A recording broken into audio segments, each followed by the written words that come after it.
Welcome back, folks. It's Championship Friday for the IHSAA State Baseball Tournament. We had two teams chasing titles. First, though, we'll head to Cedar Rapids, where Sports Force's Irvin Doman brings us the action from the Class 3A State Championship game.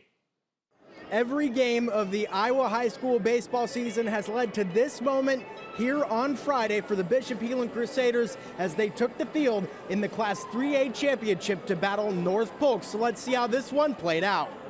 North Polk would be the home team in this one, and they would strike first in the bottom of the third. Reggie Postal hammers this one off the glove of a diving Crusader, and in comes Jack Speaker. It's 1-0 Comets. Bishop Heelan coming up with an answer in the fourth as they trail by 2. Raiden Erickson sends this one way out to left, and in comes Sean Schaefer to make it 2-1. Carson Fitch at the dish for the Crusaders. He drops this right on the fringe of the outfield, and that scores Ethan Erickson, making it 2-2.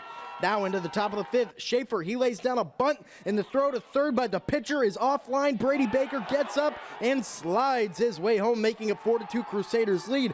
The Comets would knot things up, and they are set at the plate in the bottom of the seventh when Chase Felon sends this one way back into left. It drops, and Jackson Halverson touches home plate.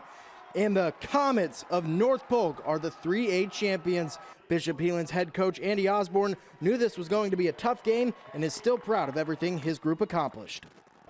I've said it all season. This is a really talented group. It's a special group, group of leaders, a group of kids that compete in everything they do. Ultimately, they're going to be a really, really successful bunch of people. Congratulations, Bishop Heelan, on your 3A runner-up finish and a fantastic season. In Cedar Rapids, Iowa, Irvin Doman, KTIV Sports Force.